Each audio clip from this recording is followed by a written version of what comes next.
Assalamu alaikum warahmatullahi wabarakatuh, and welcome back to another episode on Jumah nights. As I said last week, we're going to be jumping straight into a new series about Ghulu and the history of Ghulat in Shi'ism. As you know, this is a term that gets thrown around a lot these days, so we want to shed some light on this topic, and without further ado, let's get straight into it.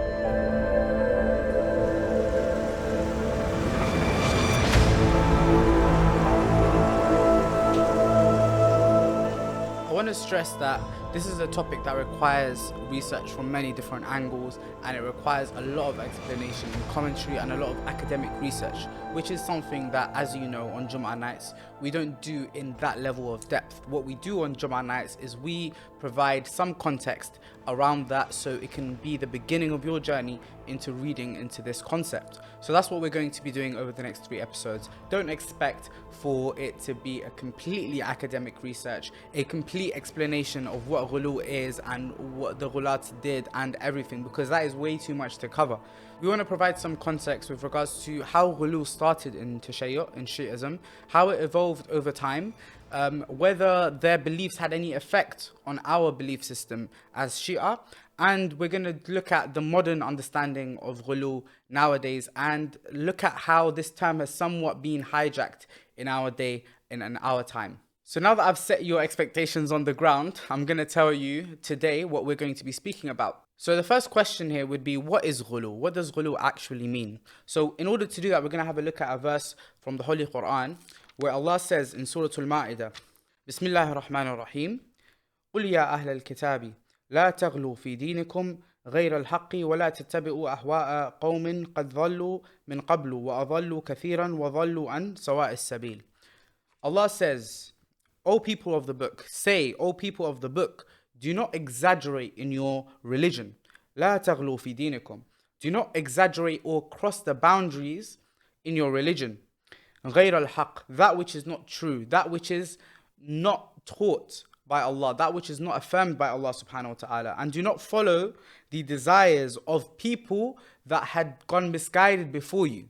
So this is a lesson not only to the Ahlul Kitab at that time, but also for the Muslims, in the idea that, look, there's been exaggerators in the past, and humans are known to exaggerate. That is something that is natural, that will happen regardless. But Allah is telling you here, stick to the haqq, stick to the things that Allah has affirmed in the Quran, the things that the Prophet has affirmed, the things that the Imams have affirmed. So coming outside of that is what is ghulu, exaggerating. And we see this in another verse of the Quran where Allah is speaking again to the Christians, and He is saying that don't exaggerate in your religion. Indeed, Isa ibn Maryam is just a messenger of Allah. He is not more than what I have affirmed for him in the Quran, in the scripture. So when we take the example of the Christians, and they had taken Jesus or Isa ibn Maryam to be a Lord other than Allah subhanahu wa ta'ala, and for that reason, that is ghulu. They have claimed divinity for an individual who is not divine. They've claimed divinity for an individual other than Allah subhanahu wa ta'ala. And for that reason, this is called ghulu, claiming divinity for other than Allah subhanahu wa ta'ala. And this ayah is where the root of this concept comes from, and that's where it has evolved from. So today, in order to explore this concept, we're going to look into the history of Tashayyu' and Ghulu in Tashayyu'. So we're going to be discussing 4 different groups. The first group that we're going to be discussing is Abdullah ibn Saba and his group of people. The second is al-Khattab and his group of people. The third are the Mufawwidah, and the fourth are the Nusayris, who most of you will be familiar with. So in order to get into this discussion, we want to look at, first of all, these people, their beliefs, and how the Ghulu evolved over time, over their separate times. So we want to start first of all by speaking about Abdullah ibn Saba. And before I do that, I want to give a clean disclaimer before we get into this, okay? We have a lot of people in the Muslim world today who are claiming that Abdullah ibn Saba is the founder of Tashayyu'. He is a Jew who founded Shi'ism. And that claim is completely and utterly nonsensical. It's something that cannot make sense whatsoever, logically, and based on what we have in our books. You'll never see any narrations in our books, either from him, where he's teaching something, or anyone associated to him. And even more than that, many scholars of Shi'ism in the modern day have done a lot of research into this individual and actually come to the conclusion that he might have even been someone that didn't even exist. So that's the extent to which we're talking about. The idea that this person could have founded Shi'ism and leave no tracks whatsoever is absolutely it's impossible. It's not something that can make sense in our brains. So most of this is just sectarian rhetoric that ignorant people make use of. If you go onto YouTube and you type Abdullah ibn Saba, you'll see a few respected scholars from the opposing sect using this and saying that, he was the founder of Shi'ism. And most of the time, you'll see them on these random troll YouTube accounts that literally they have nothing better to do with their lives other than speak about the Shia. We're in their minds rent-free every single day of the year.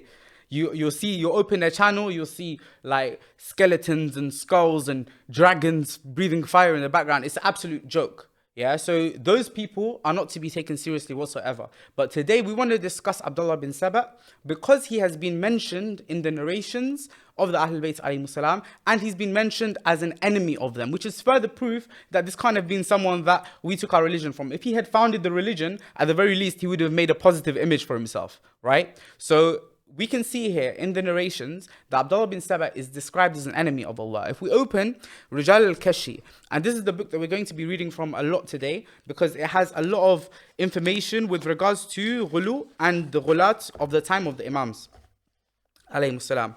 We see in a narration from Abdullah ibn Sinan. He narrates from Imam al-Baqir alayhi salam, and Imam al-Baqir says, أن عبد الله بن سبأ كان يدعي النبوة ويزعم أن أمير المؤمنين هو الله تعالى عن ذلك علوا كبيرا. The Imam says that Abdullah bin Saba used to claim that he was a prophet, and he used to claim that Amir al-Mu'mineen Ali ibn Abi Talib alayhi salam was Allah subhanahu wa ta'ala, and Allah is far greater than that. Then he says, فبلغ ذلك أمير المؤمنين فدعاه فسأله فأقر بذلك. So Amir al-Mu'mineen heard about this, that someone is saying that he's Allah and he's saying that he's a prophet. So Imam Ali called him. He said, come towards me. And he asked him, he said, is this true? That this is what I've heard that you're saying. Is this true? فأقر بذلك. So he said that, yeah, this is true. وقال نعم أنت هو وقد كان ألقي في رؤي أنك أنت الله وأني نبي. So he said that, yes, this is true. It is you are him, you are Allah. And it has come in my conscience. I have been told that you are Allah and that I am a prophet. فقال له أمير المؤمنين ويلك قد سخر منك الشيطان فرجع عن هذا ثكلتك أمك وتب. He says, woe be unto you. Shaitan has fooled you. And you need to return back on the statement that you have made. ثكلتك أمك. Yeah, he's saying may your mother cry for you. Yeah, this is almost like an insult that Amir al-Mu'mineen is saying to him. He's taking this very seriously. فأبى فحبسه واستتابه ثلاثة أيام فلم يتب فأحرقه بالنار. So Amir al-Mu'mineen asked him, listen, repent from what you're saying. He gave him 3 days to say, listen, you need to repent. Stop saying that. Stop saying that. Stop saying that. But he didn't do that. So Amir al-Mu'mineen burnt him with fire. وقال إن الشيطان استحواه فكان يأتيه ويلقي في رؤيه ذلك. He says that it is Shaitan that loved him. Shaitan, when he develops a love for somebody, obviously, the love that is Shaitani, and he gets to a person and he just makes him believe specific stuff. That's what happened to Abdullah ibn Saba. And Amir al-Mu'mineen, he punished him by fire, by burning him, right? We see in the narrations that, this is something that happened. Some of the scholars, what do they say? They say that the Imams, they were not known to believe in burning people alive. So some scholars, what do they say? They say that, some of them say that he burnt him directly. Other scholars say that the Imam built or he dug 2 holes. And within the hole, there would be like a passage for air to pass through. And in one hole, he would have fire. And in the other one, there would be Abdullah ibn Saba and his people. And through the smoke of that fire reaching into that hole, they would die of suffocation. And that is what it means here to be killed by fire. So that is some of what the scholars have said. I thought it was important to clarify that, just in case some people might be getting some weird ideas. So this is what we see. The Imam is extremely angry at what Abdullah bin Saba has done, to the point that he killed him with fire. He punished him with fire. And this is in history. If we were to take chronological narrations with regards to Ghulu and Tashayyu', this is the first individual that we can see is associated to Ghulu.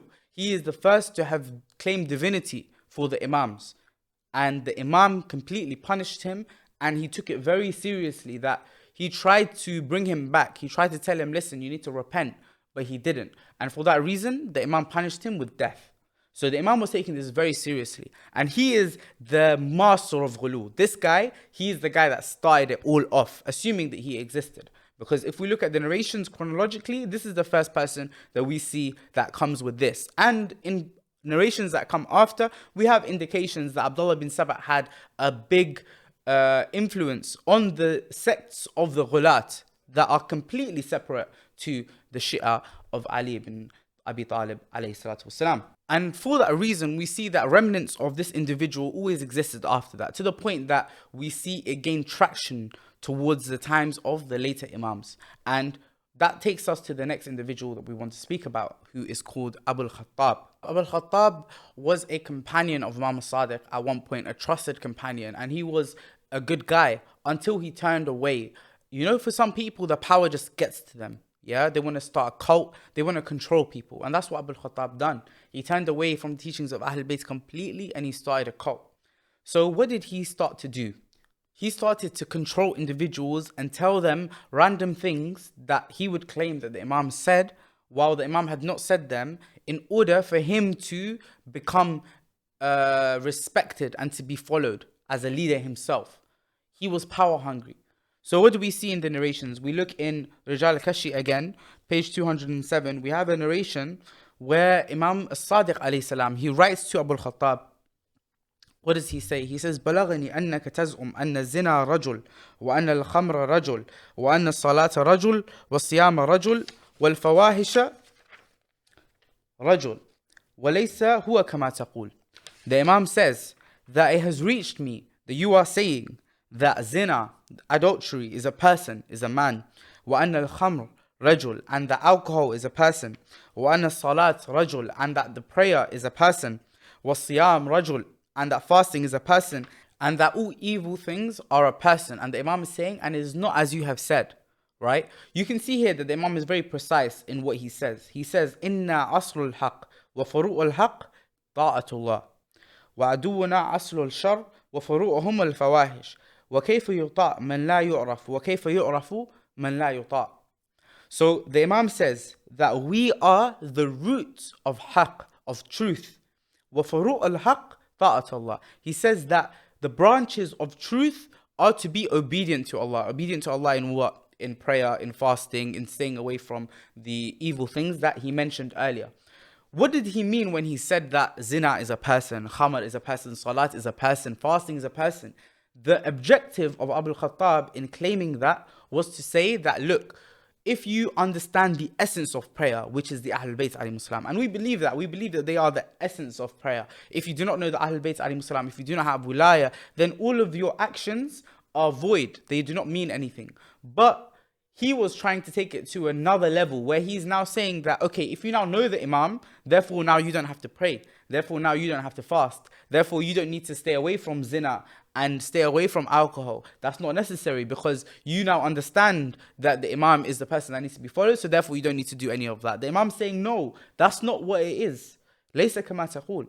It's not as you have said it. Even though these concepts in themselves might be correct, the way that you have taken these things now and you've made it into something evil, you've taken people away from the salat, you've taken away the layers of that meaning. When you look at the salah, we have the salah, which is the prayer. When we look at the essence of it, that is taking, you have to draw back the onion layers in order to get to the essence. But that doesn't mean that you completely disregard the top layer of the onion. Yeah, regardless of what is right in the middle of it. You have to believe as a Muslim, you have to believe in all of those, and you can't get to the middle of the onion until you have perfected the top layer of the onion. I know that's a bit of a mad analogy and I'm going a bit far with it, but it makes a lot of sense, right? You have to go through that path. You need to pray, you need to fast, you need to do all of those things in order to actually gain closeness to the Imam. Otherwise, there's no point in you believing in the Imam. There's no way that you can believe in the batin without the zahir. And that is where these guys, the Ghulat, they completely confused people. They were taking people away from the obligatory actions and taking away people from the haram acts and telling them it's fine to do them because you recognize your Imam. So the Imam is he's very precise in what he says. He says, وَكَيْفَ يُطَاعْ مَنْ لَا يُعْرَفْ وَكَيْفَ يُعْرَفْ مَنْ لَا يُطَاعْ. How are you going to know Allah without obeying Him? The Imam makes it very clear. He's very precise. He says, Inna aslul haq. We are the root and we are the center of truth. And the branches of that, of knowing us, is that you would obey Allah in all of the actions. He's precise. He's not saying that necessarily that, you know what, the concept he has used is necessarily wrong, but how he has used it is what is wrong. It's like what the Amir Mu'mineen alayhi salam says when he says that kalimatul haq yuradu bihal batil. The thing that he has said is true, but with it he has tried to go to a completely different direction that the Imam wanted. And you can see that this is something that actually stayed throughout the generations. Some of that narration that we just read, some of the stuff that I explained may have not been so clear. You can see it explained clearer in this narration also in Rijal al-Kashi, and this is towards the time of the 11th Imam alayhi salam. So we have a companion here who writes to the Imam. What does he say? He says, كتبت إليه في قوم يتكلمون ويقرؤون أحاديث ينسبونها إليك. I'm writing to you with regards to a people that are speaking and reading narrations, narrating narrations, and they are attributing them to you, to the Imam. وَإِلَى آبَائِكَ فِيهَا مَا تَشْمَئِزُ مِنْهَا الْقُلُوبِ. He's saying that they are narrating them from yourself and from your fathers, and in the content of what they're saying is stuff that our hearts are difficult for our hearts to accept. Yeah, so he's asking for advice basically from the Imam with regards to the Ghulat at the time. And the companion says, وَلَا يَجُوزُ لَنَا رَدَّهَا إِذْ كَانُوا يَرْوُونَ عَنْ آبَائِكَ وَلَا قَبُولَهَا لِمَا فِيهَا. So he's saying that it's not allowed for us now, for us to say no, we're not going to just deny the narrations because they're trying to attribute it to the Imams. And we can't accept it either because of what is actually in these narrations. And then he carries on, he's speaking about two specific individuals who he names, and then he says, وَمِنْ أَخَاوِيلِهِمْ أَنَّهُمْ يَقُولُونَ إِنَّ قَوْلَ اللَّهُ تَعَالَى إِنَّ الصَّلَاةَ تَنْهَى عَنِ الْفَحْشَاءِ وَالْمُنْكَرِ مَعْنَاهَا رَجُلٌ لَا سُجُودَ وَلَا رُكُوعٌ وَكَذَلِكَ الزَّكَاةُ مَعْنَاهَا ذَلِكَ الرَّجُلُ لَا عَدَدَ دَرَاهِمْ وَلَا إِخْرَاجَ مَالٍ وَأَشْيَاء مِنَ الْفَرَائِضِ وَالسُّنَنِ وَالْمَعَاصِي فَأَوَّلُوهَا وَسَيَّرُوهَا عَلَى هَذَا الْحَدِّ الَّذِي ذَكَرْتُ لَكَ. So he's saying that these people, what they said about the ayah of the Quran when Allah says, Inna salat tanha anil fashai wa munkar, that the idea that the prayer wards away immoral things and evil things, they said that it is a person, la sujud wa la ruku'.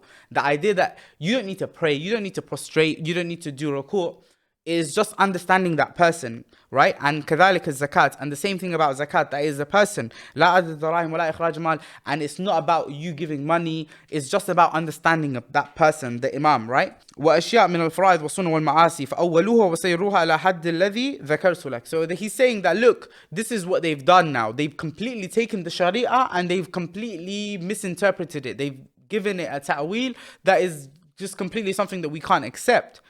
So he explains further, this is what they have done. And then what does the Imam say? The Imam responds with 4 words. He says, لَيْسَ هَذَا دِينُنَا فَأْتَزِلُوهُ. He says that this is not our religion, so stay away from it. Yeah, this is the Ghulu that remained all the way till the end of the Imams. And we can see that this explains what al-Khattab started in those days. When he was saying that salat is a person, and he was saying that fasting is a person. This is what he meant. He was trying to say, you don't need to pray, you don't need to fast. And this is just basically in order to further explain that narration in case you had any doubts with regards to it. So we see from the people of al-Khattab at the time of Imam Sadiq, what are they like? These Ghulat, what are they on? These people are on not praying, they're not fasting, they're on calling the Imam Allah subhanahu wa ta'ala, they're on calling themselves leaders and abwab to the Imams, so that they basically can start their own cults and tell their followers whatever they want to tell them. So what happens? Look at Imam again. Imam Sadiq was really troubled by these people. These people really troubled him. Look what Imam Sadiq does. He says to one of his companions, do you know Bashir? Do you know him? Ash-Sha'iri? And the companion says, are you talking about Bashar? He says, yes, Bashar.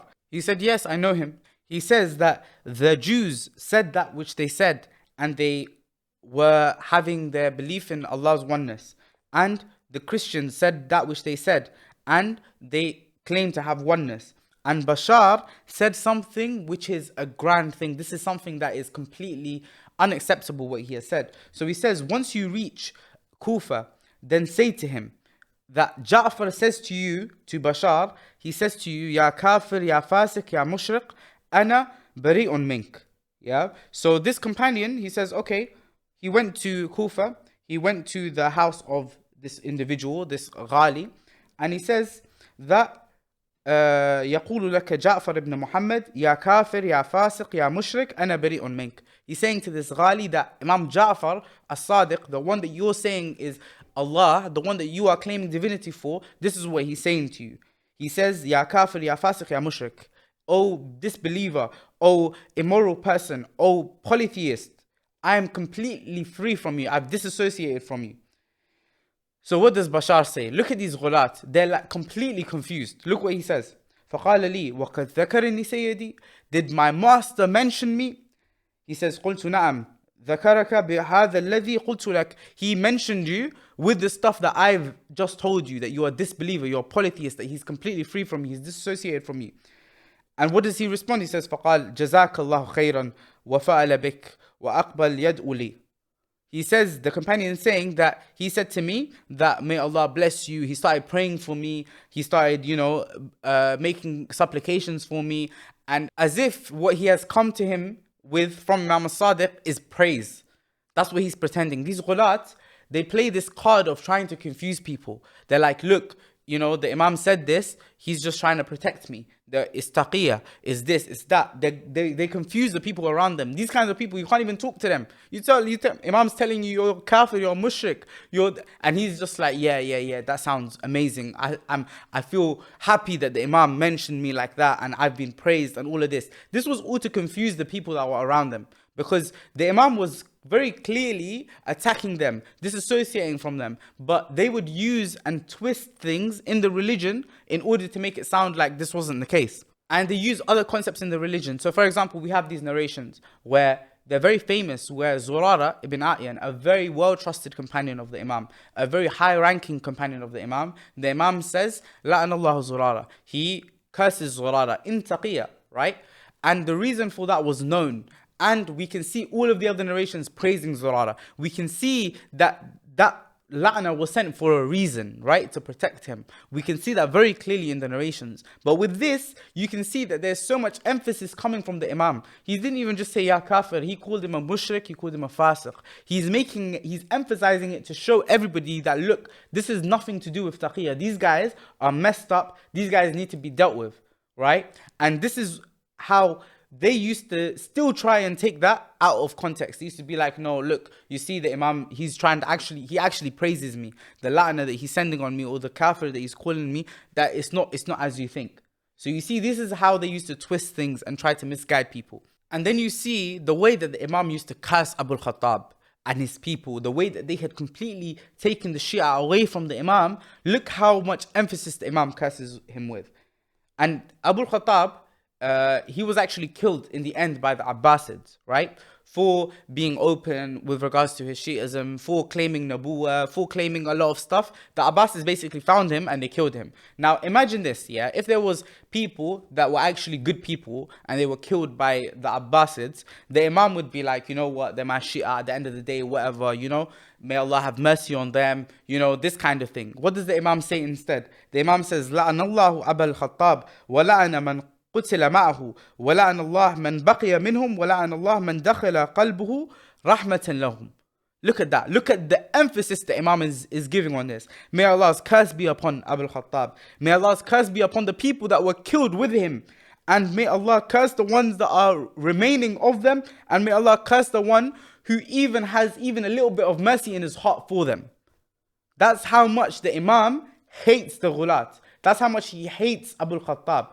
For what? For messing around with the Sharia, for claiming divinity for the Imam, for confusing the Shia, for taking concepts out of their complete context and completely taking the Shia on a different direction. And it's to clear your mind of any doubt that this could ever be in taqiyya. This is no way taqiyya. This is me telling you, curse them all, every single last one of them.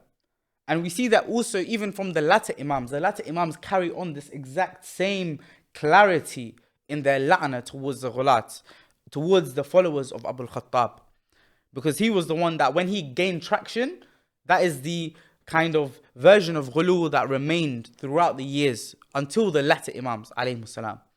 So where have we got to now? We've got people that are completely dismissing the Sharia in addition to their belief in the divinity of the Imam, right? That's where we got to. Then we come to the Mufawwidah.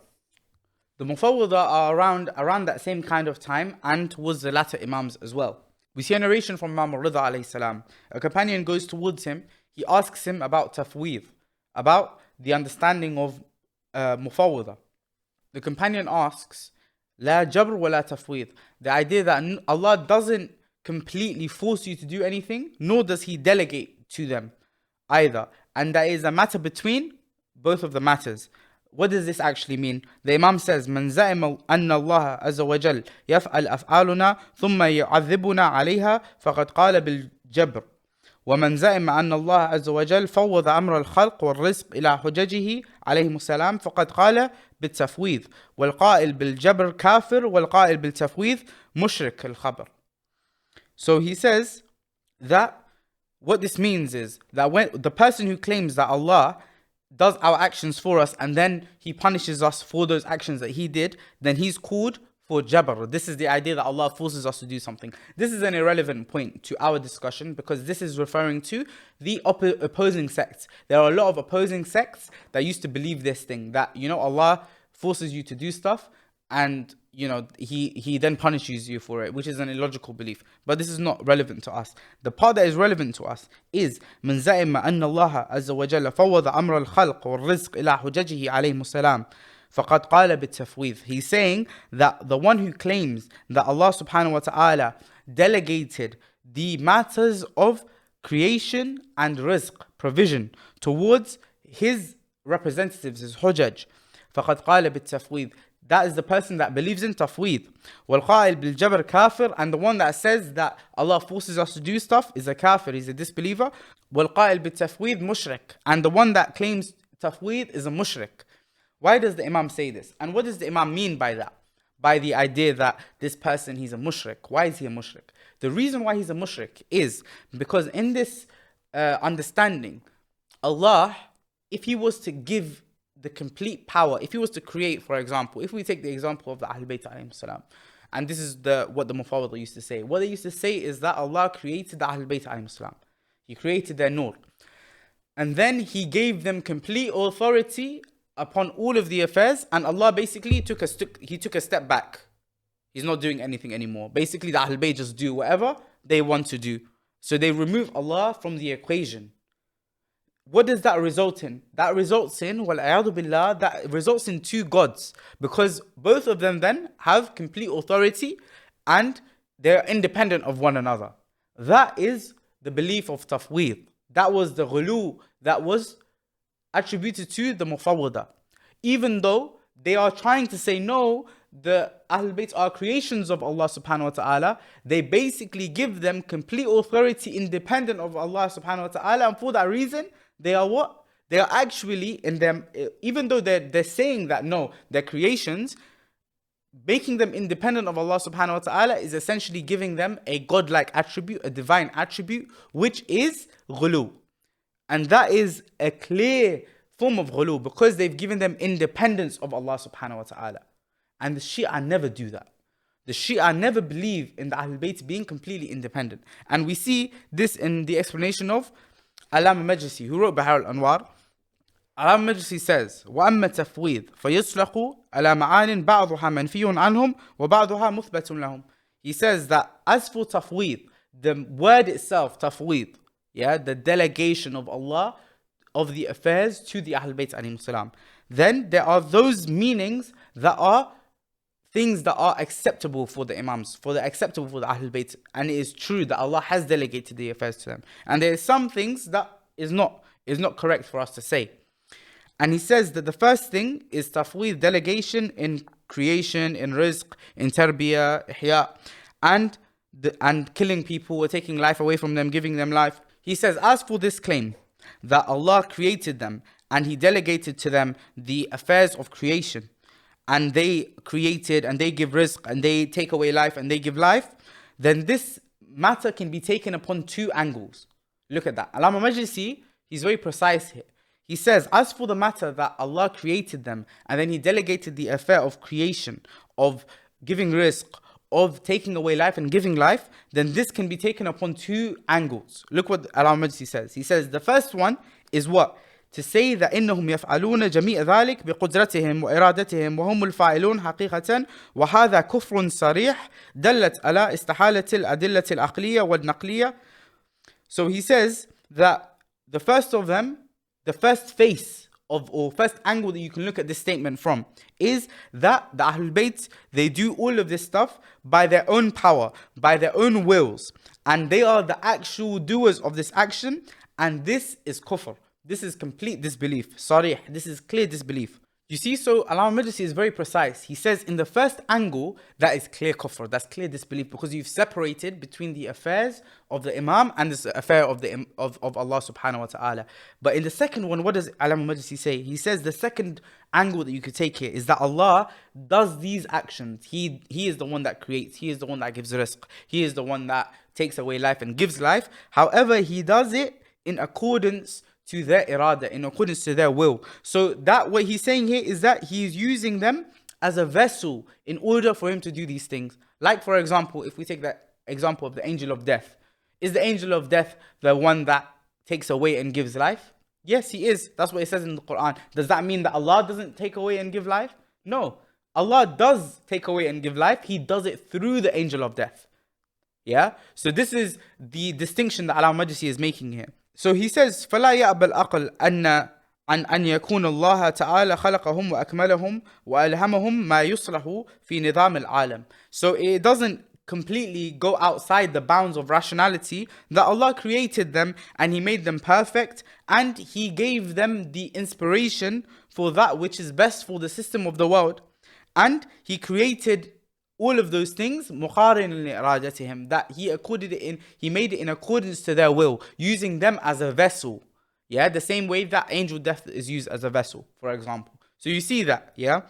And then Al-Majdi, obviously, he clarifies, he says that even though this claim is one that, is not completely against the aql, the second one, the idea that Allah could have used them as a vessel, this is something that we don't say because of the narrations that have forbidden us from saying that.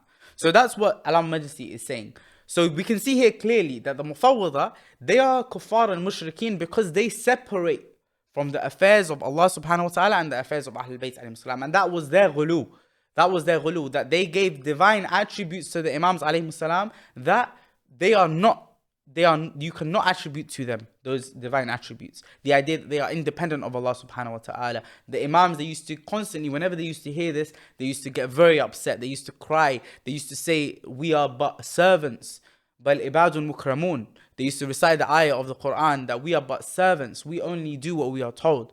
Right? So this is where we see a very clear distinction with regards to the Mufawwidah. Yeah? And don't listen to those people that try to make out as if us as Shia today, when we believe that the first nur that was created was the nur of Muhammad, that when we spoke about in Jumah nights, we spoke about in our previous episodes where Allah created the universe in front of them, He made it obedient to them, right? He gave the affairs of the universe to them.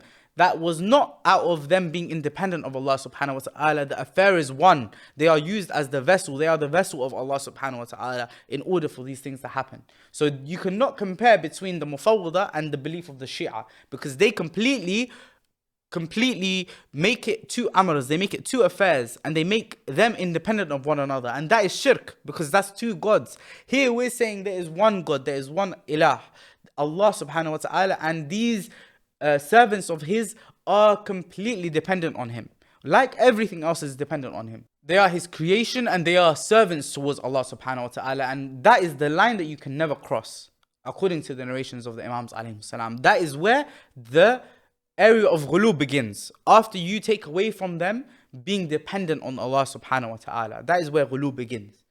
Another thing that's mentioned in the reports, which is really interesting about the Ghulat, and this same group, the Mufawwidah, is what? Is that they reject the killing of Imam al-Hussain. And that sounds really strange because, when you look at these ziyarat, some of these ziyarat, they make it they emphasize a lot that I bear witness that Imam al-Hussain was killed in Karbala. He was killed on the day of Ashura. Sometimes you might think like, wait a minute, everybody knows that.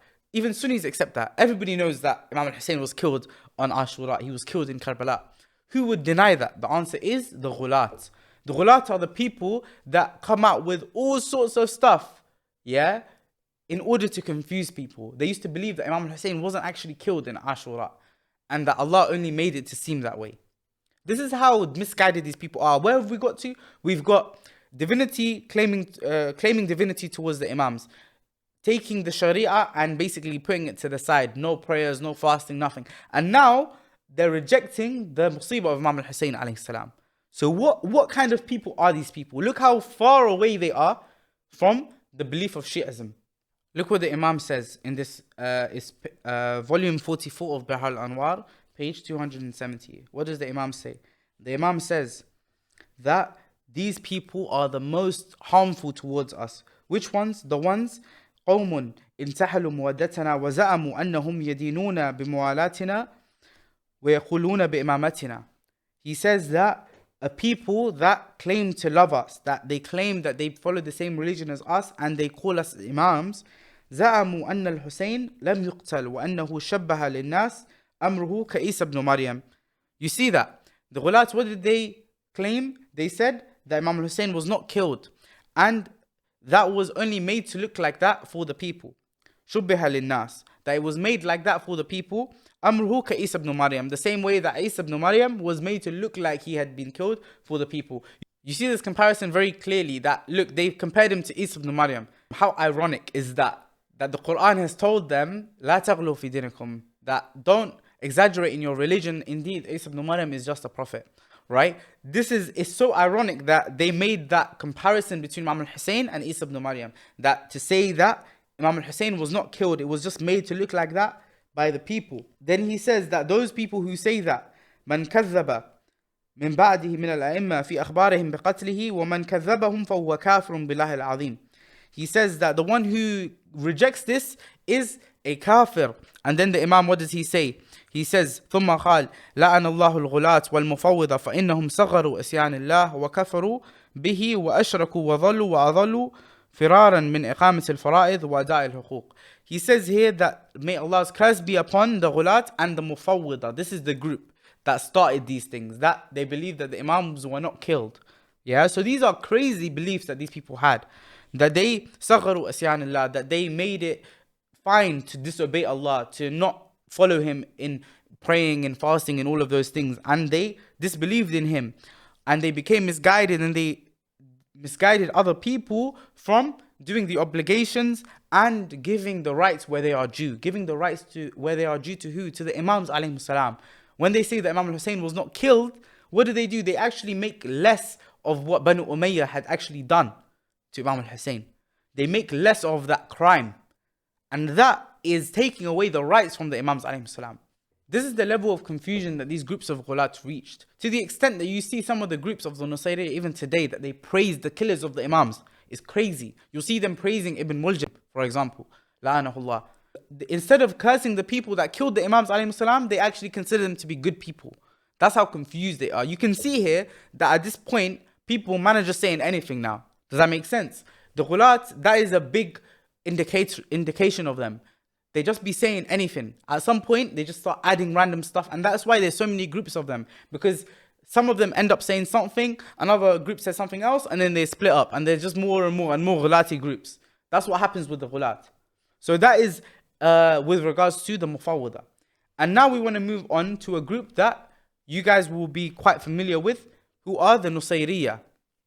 The Nusayriyah are followers of a man called Mohamed ibn Nusayr. And Mohamed ibn Nusayr basically comes a little bit later than all of these. So where have we got to? Look at that. We've got not praying salah, divinity of the Imams, saying things like Imam al-Hussain was not killed, adding on to the religion whatever they want and taking away whatever they want. Yeah. So this is the level that we had got to. Look what Mohamed ibn Nusayr does. We have a narration also in Rijal al-Kashi. Yeah. We have a tradition where it is said with regards to this individual, Mohamed ibn Nusayr, that he claimed to be a prophet and a messenger. وَأَنَّ عَلِيَّ ibn Muhammad al-Askari أَرْسَلَهُ. And the idea that Muhammad ibn Ali al-Askari was the one that sent him as a prophet. That basically that he is Allah subhanahu wa ta'ala. وكان يقول بالتناسخ والغلو في أبي الحسن ويقول فيه بالربوبية ويقول بأباحة المحارم ويحلل النكاح الرجال بعضهم بعضا في أدبارهم ويقول إنه من الفائل والمفعول به أحد الشهوات والطيبات وإن الله لم يحرم شيئا من ذلك. Look where this guy has reached now. Yeah, he says that he sent him, Muhammad ibn Ali ibn Muhammad al-Askari sent him, that's Imam al-Hadi alayhi salam. He says that he used to believe in tanasukh, which is the belief of reincarnation. So they've added that on now to the Ghulat. Yeah, they've added on reincarnation. وَالْغُلُو فِي Abil Hasan.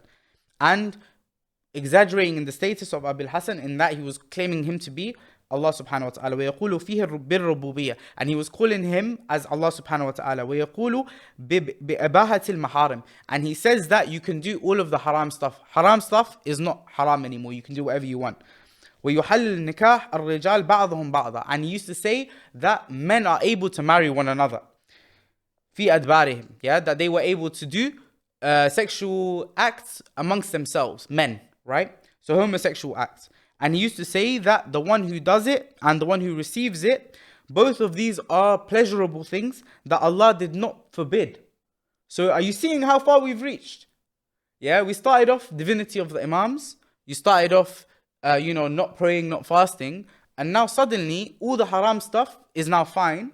And now we're reaching the point where he's saying homosexual acts are actually good.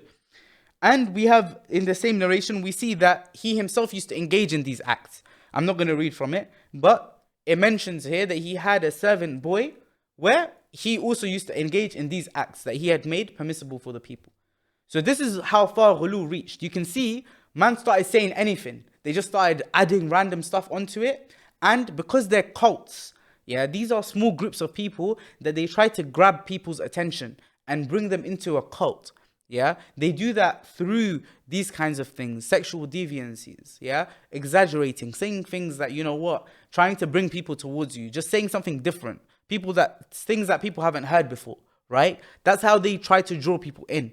And sexual deviancy is a key marker of some of the Ghulat that even exist today from the Khattabiyyah, right? We see them still, they exist in Kuwait, in places like in Bahrain, in Iraq even. You'll see the Nusayris as well in places in Turkey, in Syria. They're all around the world. There's a large population of them. Those are the Ghulat.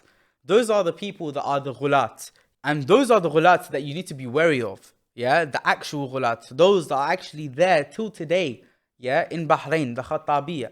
Yeah, in Iraq, in Kuwait. These are the people that you need to be wary of. Not your friend that thinks highly of the Imams and you call it a Ghulu.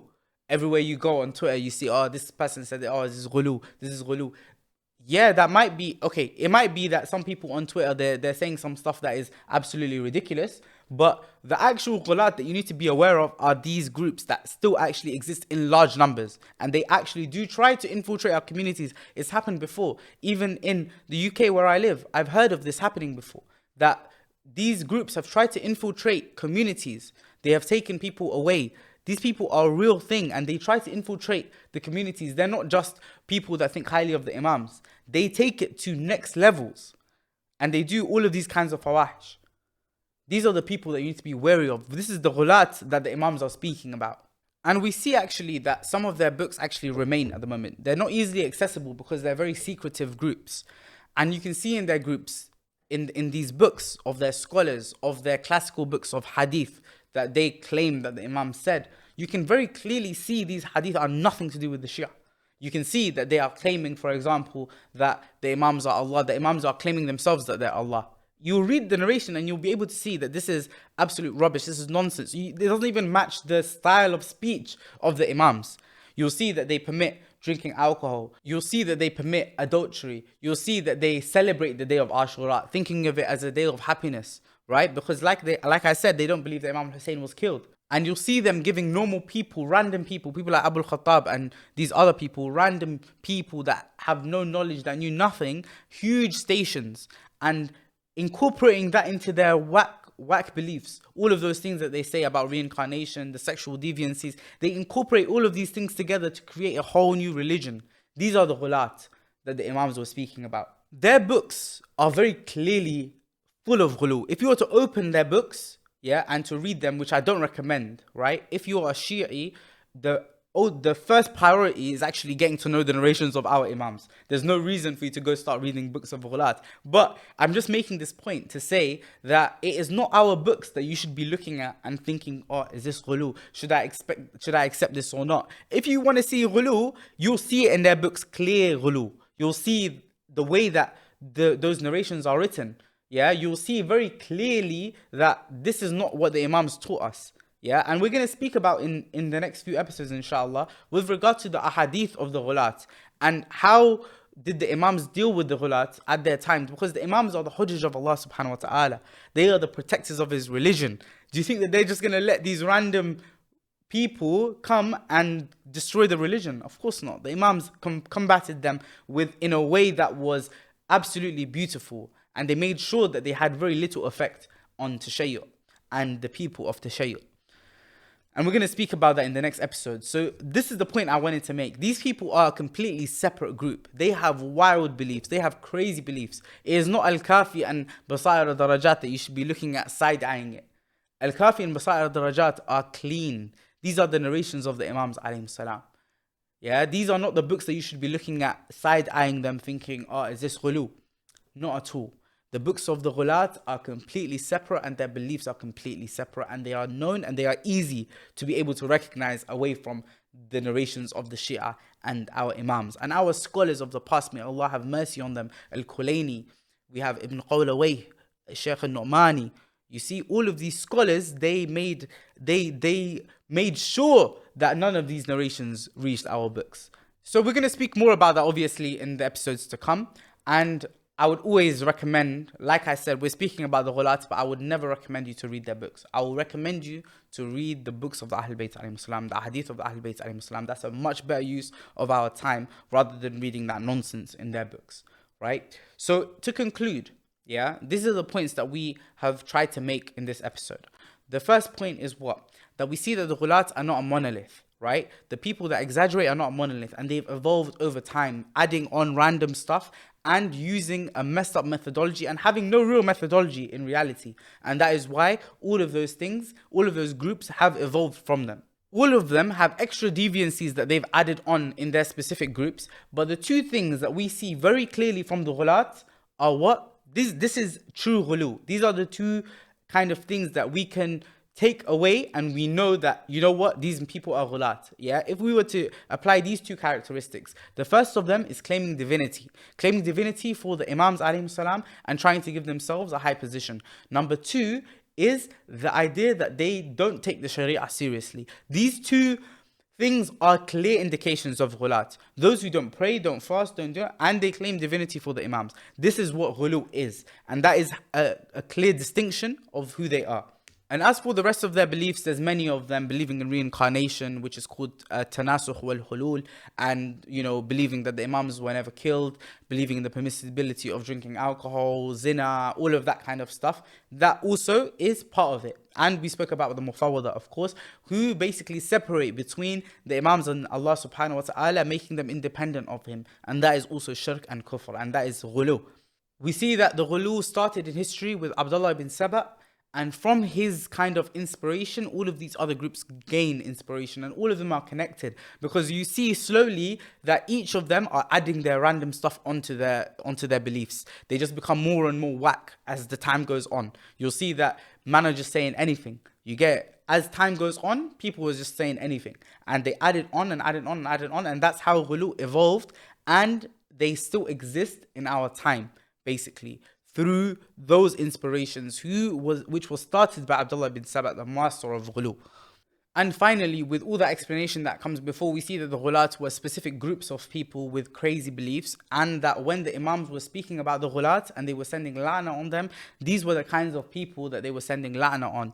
And we have to understand and have a deep understanding of who these people were and what their beliefs were, in order to be able to do tashkhis, to be able to pinpoint what is ghulu and what is not ghulu, right? And that is very important. Like I said, we're only doing an overview here, so I hope that's been a good explanation or a little brief overview of the history of ghulu in Tashayyu and the most important individuals in this discussion.